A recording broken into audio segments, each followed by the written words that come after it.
Bonsoir à toutes et à tous, bienvenue dans votre programme hebdomadaire, le décryptage. Aujourd'hui, on parle des points saillants, bien sûr, qui ont meublé cette semaine. Le coach Désiré de l'Espérance Football Club a été, disons, remercié par les dirigeants du club. Une actualité majeure qu'on va bien sûr essayer de décortiquer dans cette émission. Et bien sûr, le point de la Ligue 1, bien sûr, la 18e journée, la Ligue 2, la 15e journée, bien sûr, la D3, la 10e journée, bien sûr, qui s'est disputée ce week-end. Abdoul Koulibaly est avec moi, bien sûr, pour parler de ces thématiques. Abdoul, bonsoir. Bonsoir, bonsoir très chers connectés de l'As Média.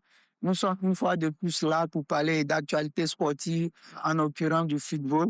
Comme tu l'as dit tantôt, le coach de l'Espérance a rendu tablier, peut-être par faute de compréhension avec le président. Voilà, il a dû rendre tablier. Et puis voilà, on verra ce que l'Espérance fera à cette phase retour-là, parce qu'ils sont carrément en début de phase retour. C'est ça. Pourquoi limoger un encadreur qui a fait de très bons résultats? On va parler bien sûr de ces résultats, bien sûr, mais c'est un coup de tonnerre qui frappe bien sûr le football, disons, bois-quoi. On va le dire ainsi, en D3, l'Espérance est classée deuxième, il faut le dire. Justement, deuxième. Est-ce qu'on pourra parler de manque de résultats à ce niveau? Histoire de chercher un peu les raisons. Bon, les raisons qu'on peut évoquer là, déjà, c'est peut-être il n'a pas voulu se soumettre à des exigences du directorat. Peut-être aussi que c'est suite à la défaite face à ASCB. Voilà, ça peut aussi peser lourd dans la balance. Mais il y a aussi... mais j'arrive pas à comprendre en fait, parce que le coach a 3 longueurs de table au premier. Il n'y a pas le feu. Il y a encore 8 journées. Ils sont en course pour la montée. Pourquoi limoger le coach? Autant le faire dès la phase aller. Voilà, pourquoi attendre la phase? Après un match de la phase retour, on le limoge. Bon, peut-être qu'il y a eu incompréhension, manque de communication. Il n'a pas voulu se soumettre à l'exigence ou à ce que le dirigeant voulait. Voilà, il y a ça aussi. C'est un coach très expérimenté. Il ne peut pas se laisser marcher là-dessus. Donc, voilà. Peut-être ce sont ces points-là qu'on doit s'apaisantir là-dessus pour pouvoir tirer ce qui n'a pas véritablement marché. Quelqu'un disait comme ça qu'il est beaucoup plus difficile pour bien sûr un entraîneur de terminer une saison à l'Espérance. Ah, voici les preuves. Là, il fait 6 mois, il s'en va. Voilà, il n'a pas voulu partir volontairement, mais ça a été contraint. C'est un choix qui a été voulu par les dirigeants de l'Espérance. Je peux m'exprimer ainsi. Voilà, parce que sont pas entendus. C'est deux communs accords, on va dire. Peut-être un commun accord, oui, sans doute, c'est ça, un commun accord. Parce que si je n'étais pas entendu, le coach allait rester. C'est ça. Voilà, donc c'est un commun accord, ils sont laissés, même si c'est difficile pour le coach. Mais bon, les dirigeants ont voulu faire ça et puis c'est arrivé. Tu l'as dit tout à l'heure, hein, l'Espérance qui, bien sûr, est en course pour la montée. On l'a dit ici la semaine dernière. C'est l'une des équipes, bien sûr, que tu positionnes, bien sûr, sur la tablette des équipes qui monteront besoin en Ligue 2. Est-ce qu'à ce niveau, on dira, bien sûr, que voilà, les chances de l'Espérance sont quand même réduites à ce niveau? Oui, les chances sont réduites à mon avis parce que le nouveau coach qui vient, est-ce qu'il maîtrise le but? C'est ça. Parce que sans doute l'ancien coach, dorénavant qui est ancien, a envoyé des pions, des éléments qu'il maîtrise plus. C'est ça. Il a son style de jeu qu'on a vu. Il a même dominé le match face à l'ASCB. Mais l'ASCB voilà, était plus réaliste que l'Espérance. Et puis voilà, ils ont perdu 3-1. Mais à l'aller, ils avaient gagné 2-1. J'avais bien entamé cette 3e division. Donc, je pense que, voilà, c'est un peu compliqué, mais ça pèse plus trop comme auparavant. Je pense que les chances sont réduites, le pourcentage est réduit. C'est ça. Et puis, mathématiquement, sinon systématiquement, on a eu des noms qui ont sonné, bien sûr, pour le successeur, bien sûr, de coach Désiré. Il y a entendu coach Bala. Oui, coach Bala, selon mes informations, selon les sources qu'on a, voilà, coach Bala est en pole position pour être le successeur de coach Désiré. Mais on attend de voir, il reste la confirmation, sinon il y a d'autres coachs. Mais à l'heure actuelle, le coach qui est le plus en vue, qui a le plus de chances de succéder à ce dernier-là, c'est Coach Bala. C'est tout. Mais on attend de voir. On attend de voir. On va rappeler que l'Espérance est classée bien sûr deuxième à 3 points de Tabo, leader bien sûr de cette course C, suivi bien sûr de la Jacques de Zenola qui a chuté contre Max United, bien sûr à Abidjan, 1-2. Bon, enfin, est-ce qu'à ce niveau, le compteur, sinon, ça bascule un tout petit peu du côté de la Jacques? Bon, je pense que la Jacques, voilà, a fait un mauvais résultat à l'extérieur. Jouer à l'extérieur, c'est pas toujours facile. Les voyages, les péripéties, tout et tout, c'est vraiment difficile. Mais bon, 2-1, c'est prenable. Il va falloir se ressaisir à la maison, à domicile ici, tout de suite, pour ne pas Contre la décrocher. DFK. Voilà, pour ne pas décrocher. Donc, je pense que tout est mis en œuvre pour qu'il puisse rebondir d'aussitôt. Parce que si je veux pas ça, mais si la Jacques perd là, ça sera compliqué. Ça sera Parce contre qu'ils un vont- adversaire qui les a quand même fait mal à l'aller. Ils ont perdu contre la DFK. Mais l'ADF quand même, j'ai eu à jouer contre l'ADFK à Toumoudi. Voilà, en ce temps, quand j'étais avec la Jacques. Mais bon, je pense que c'est un bon adversaire. Là, l'ADFK se déporte au niveau de Boaké. Donc, il va falloir tout faire pour gagner sur ses bases et essayer de rattraper l'avance un temps soit peu perdu. C'est ça. Parce que là, il ne faut pas perdre pour décrocher. Si jamais la Jacques perd et que Tabo gagne, vous voyez la différence. C'est ça. Voilà, il va falloir aussi que l'Espérance qui sort, il paraît qu'ils sont là à Korogo. C'est ça. Ça sera compliqué quand on connaît le terrain de Korogo. Les réalités de Korogo, c'est difficile de gagner là-bas. D'accord. Voilà, donc je pense qu'ils vont devoir faire mains et pieds pour essayer de battre ou d'accrocher un nul. Voilà, et puis la Jacques gagner coûte que coûte. C'est ça, la Jacques a gagné coûte que coûte. On parle maintenant de l'ASCB qui s'est imposé bien sûr face à l'Espérance qui, voilà, disons, on va dire que c'est l'ASCB qui enfonce un peu plus le clou à l'Espérance. Ouais, j'enfonce le clou. Peut-être c'est cette défaite-là qui a précipité le départ de Côte Désiré. Et puis, il va falloir saluer Fateba, cet attaquant-là qui a été rejeté par Espérance et qui a inscrit un doublé face à cette équipe-là. Donc, dans les coulisses, il avait dit, même si Fagui ne marque pas tout au long du championnat, mais contre cette équipe, l'Espérance, il devait marquer. Et il a fait un doublé. Donc, je pense que c'est tout bien fini.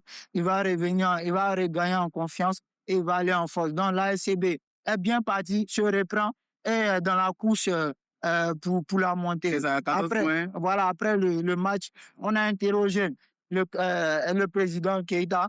Il a dit, d'abord, c'était le métier. Ensuite, s'il y avait possibilité d'aller chercher la montée, ils seront avec plaisir. Voilà. Donc, c'est juste ça. Et puis, le classement, bien sûr, dans cette poule C, c'est bien évidemment, il faut le dire, Aogate en dernière position, Bentana, bien sûr, avant dernière position, Tabo en première position, Espérance en deuxième position. Disons, c'est un peu plus serré à ce niveau, la dernière question. Ouais, c'est très serré. Je pense que voilà, tout peut se jouer. Et puis voilà, tout le monde peut descendre en bas du tableau, comme tout le monde peut monter. L'écart n'est quand même pas grand. N'est pas grand. Donc, nous sommes à 8 journées de la fin du championnat. C'est la première journée de la phase retour. Donc, tout est jouable.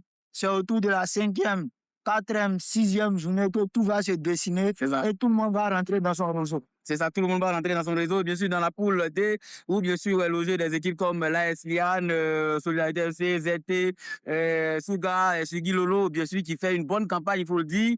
Et Sigui Lolo a 26 points après seulement 10 journées, c'est extraordinaire. Sigui Lolo, Kabi, très fort. Comme on le dit, voilà. Sigui Lolo en forme.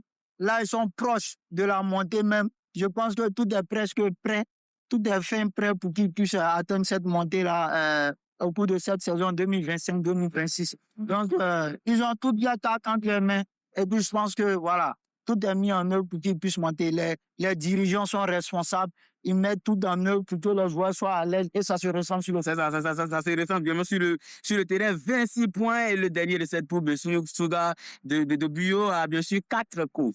Là, c'est compliqué. C'est compliqué. Je pense que le championnat régional n'est pas loin. C'est pas loin. Donc, ils vont partir se refaire une santé là-bas et en espérant remonter d'aussitôt. Parce que lorsqu'on descend, c'est quand même difficile de remonter. Donc, je pense que les carottes sont cuites pour. Et puis voilà, ils vont devoir penser à la saison Ça prochaine. sera compliqué. Et puis, des équipes qui étaient beaucoup plus attendues, hein, comme G27, voilà, c'est retour à la 5e place, ça seulement 15 points. Ouais, Est-ce que ça inquiète à ce niveau? c'est inquiétant parce que avec On attendait les moyens, plus. on attendait plus. Avec les C'est moyens. voilà, l'équipe de Gervinho, C'est ça, Gervinho c'est ça. G27. Mais depuis un moment, cette équipe-là a du mal à atteindre la montée ou à atteindre la Ligue 2.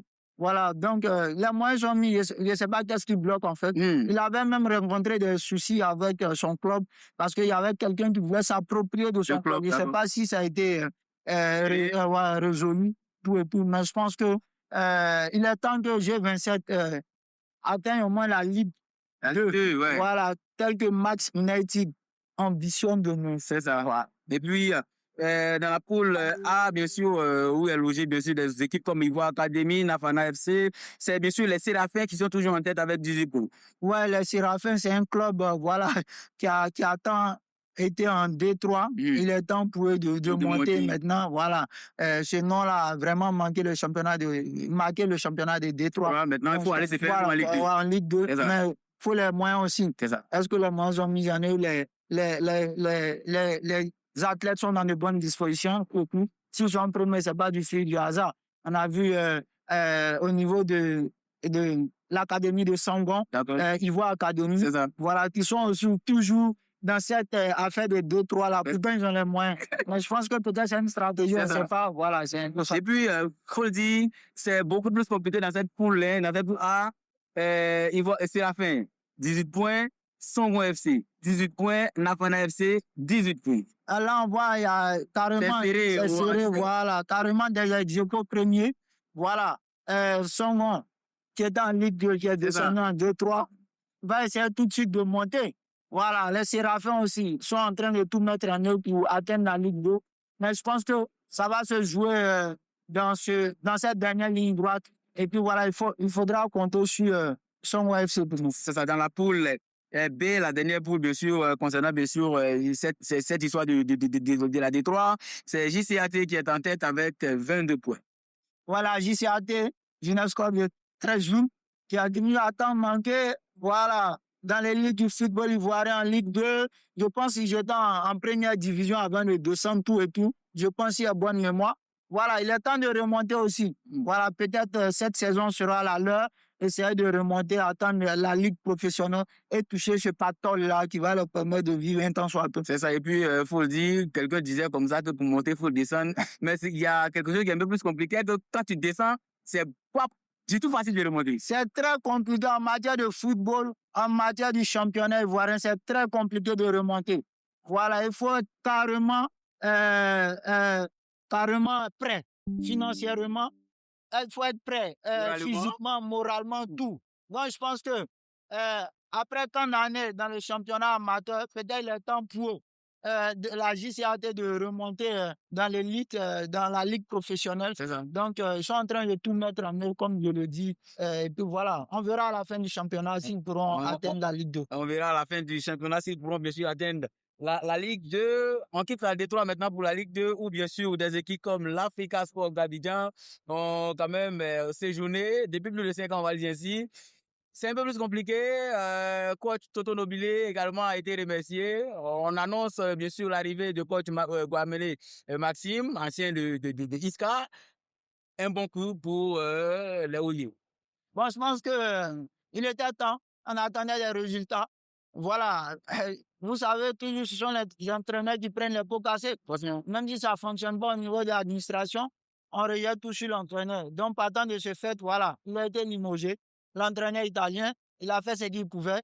On a vu ses heures de gloire avec l'Africa sous le mandat de Oneche Kumar, l'ex-président de l'Africa Sport. Et puis voilà, aujourd'hui, il y a un nouveau président qui vient, un jeune, qui vient insuffler un nouveau souffle. Voilà, comme tu l'as dit tantôt, en apportant un nouveau entraîneur, peut-être il a l'expérience, Guamene, il va essayer d'atteindre l'élite. C'est ça. Voilà, on attend l'Africa pour avoir un Africa à sec Africa. Voilà, donc peut-être cette année, ça sera leur année. On attend de voir, étant donné qu'ils jouent dès dimanche à Yamoussoukro. c'est ça. Voilà, donc on attend de voir. Un bon derby. Voilà, donc un bon derby. Pour reprendre les mots de Saint-Séverin, il disait comme ça que depuis que Toto Nobile a perdu, bien sûr, c'est son bédou, son portefeuille, il a carrément perdu la mémoire. Vrai. Ah, peut-être ils l'ont zamouté. Ah, quelque chose. Donc ça a suivi. Voilà, partant de ce fait, non, c'est juste pour rigoler. Donc, Guamene va essayer d'apporter tout de suite son expérience. Et puis voilà. L'Afrique, je pense qu'ils ont fait nul récemment. C'est ça. Un contre Siroko. Voilà, ils vont essayer de ressusciter contre Yamoussoukro. Yamoussoukro a perdu à Ganois, je pense. 1-1 aussi, voilà. Donc, partant de ce fait, c'est deux équipes qui ont fait un match lors de la journée passée. Ils vont essayer tout de suite de se rattraper avec une victoire. Donc, comme tu l'as dit, on aura droit à un beau derby. On aura droit à un beau derby. On va rappeler rapidement le classement. Yamoussoukro est maintenant en tête après 15 journées avec 24 points ici à Ouazi. Suit bien sûr, disons, Leader Sporting Club. Suit bien sûr Yamoussoukro avec 24 points ici à Ouazi, à 23 points juste derrière. Gagnoa, 23 points juste derrière. Abouasso, 23 points juste derrière. Benjerville, 22 points. Nous FC, 21 points. Atlantis, 21 points. Siroko, 19 points. Africa Sport Abidjan, 19 points. AS Zenguélé, 17 points. Et bien sûr, SP, ici, bien sûr, à 16 points. Azid Bengourou, 16 points. Et bien sûr, le dernier, Les Bafing, a bien sûr 11 points. C'est beaucoup plus serré au classement. C'est serré, voilà. Bafing, il a vu son jeu contre Yamoussoukro. C'est ça. Voilà, c'était bon, mais il n'y avait pas assez de fond de jeu. De très bons joueurs, mais ils peuvent faire mieux. Voilà, on espère que Bafing ne va pas descendre en D3. Ouais, parce que lorsque tu dégringoles, c'est difficile. C'est compliqué. C'est difficile. C'est compliqué. Et puis dans la poule A, Adiaké est en tête avec 28 points, suivi bien sûr de WAC, bien évidemment, avec 28 points également. AS Zivo, 26 points juste derrière. L'Enviera Sport a découpé 25 points. Derrière, Agi, bien sûr, FC de Guy Bérois, 24 points. CW Sport de San Pedro a bien évidemment 22 points. Et on retombe dans la zone rouge. C'est bien sûr USFMI avec 13 points et FIM avec 14 points. Ouais, je pense que c'est encore serré dans le haut du tableau. Donc, je pense que tout peut se jouer. Voilà, tout le monde veut monter à Diaké qui est en train de carburer. C'est ça. Donc, voilà, c'est une surprise, c'est une sensation. On ne les attendait pas là, mais il peut être la surprise du chef, mais le championnat encore long. C'est encore long. Voilà, c'est encore long. Et là aussi, il y a le Lys Sandra qui est coincé. À un moment donné, ça devient inquiétant. Voilà, le Lys, selon mes sources aussi, il cherche un nouveau entraîneur, voilà, pour essayer de répartir, dynamiser les choses. Voilà, de la plus belle des manières de démarrer cette phase qui a déjà commencé de prendre en coup cette phase reprise. Donc, je pense que le Lys de Sassandra, il faut faire très attention.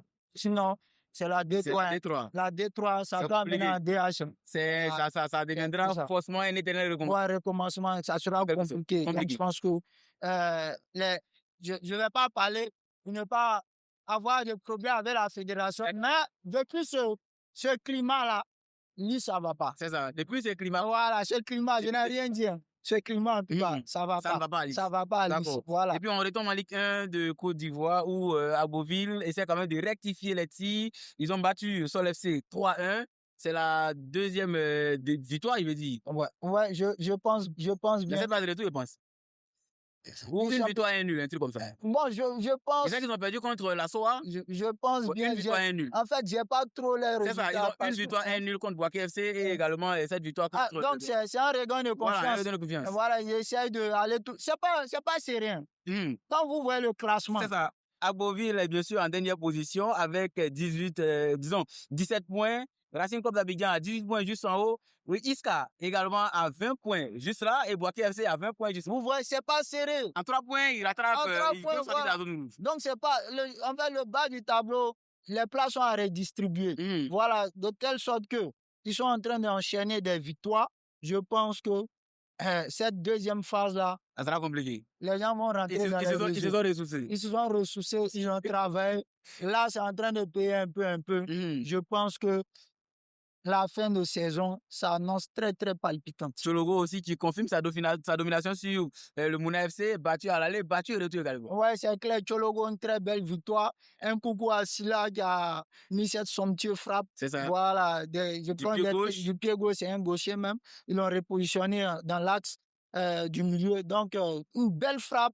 Donc, je pense que Chologo s'est mérité. Ils sont en train de confirmer. Comme on le dit, c'est le plus beau maillot de Ligue 1. Donc, on les accorde ça. Ouais, ils sont en train de confirmer. Ils ont presque le maintien. Tout est parfait, ça travaille. Voilà, les moyens sont là. Les jeunes ne se plaignent pas, ils jouent comme ils sont héros. Donc, je pense que voilà, tout est mis en œuvre pour qu'ils puissent avoir le maintien. Et puis, le reste, c'est du bonus. Le reste, c'est du bonus, on va le dire. Le stade d'Abidjan, c'est un peu plus compliqué. C'est du. C'est ce que je peux dire, c'est du. Face au Top Bamba, qui a pris ce stade-là, avec, comme il a dit lors de l'interview à Yam Sokro avec toi, il a dit comme quoi c'est être africain. C'est ça. Et là, à la lui où vont les choses, je pense qu'il va falloir remotiver les troupes, essayer de mettre un bras sur le groupe et puis essayer de voir s'ils peuvent atteindre encore l'Afrique. C'est ça, essayer de voir s'ils peuvent atteindre encore l'Afrique et bien évidemment nos amis de Boaké FC qui ont perdu contre Zone. Ouais, une défaite qui fait mal. Il va falloir se ressaisir contre Mouna ici samedi. Donc, on leur souhaite bonne chance. Il va falloir travailler parce que la zone rouge n'est pas loin. Voilà, on n'est pas loin, il faut se ressaisir. Et puis, Boaké FC est fort. Boaké FC est fort dans le maintien, dans les derniers instants. Avec Bamba, ils avaient atteint le maintien à quelques journées de la fin. Et là, ils sont en train de tâtonner. Je pense que la fin du championnat est encore très longue. Il va falloir remotiver les troupes et que le nouveau coach Fofana puisse faire sa première victoire sur le banc de Boaké FC. C'est ça, sa première victoire sur le banc de Boaké FC. Un banc qui n'est forcément pas trop stable. C'est pas stable, hein? C'est même pas stable. Parce qu'on connaît. On sait comment à Boaké. Non, c'est pas stable. À Boaké, on veut les résultats. S'il n'y a pas de résultats, mon frère. Tu connais la porte. Voilà. Merci à vous d'avoir répondu à toutes les questions. Nous sommes à la fin de cette émission. Un mot de fin. Bon, je pense que c'est encore un plaisir de parler de football sur l'As Media. Continuez de nous soutenir comme vous le faites. Et puis voilà, nous sommes ouverts à toute personne qui veut collaborer avec nous. Voilà, on fait notre petit bonhomme de chemin. Voilà, et puis prenez-nous comme vos petits frères. Ensemble. Merci à nous d'avoir répondu à toutes ces questions. Merci à vous également, chers internautes, d'avoir suivi cette émission jusqu'à la fin. Restez bien sûr sur nos médias pour plus d'informations concernant bien sûr les championnats, tout type de sport. Sur l'AS Media. Allez, portez-vous bien. On se dit à très bientôt pour un autre numéro du décryptage. Allez.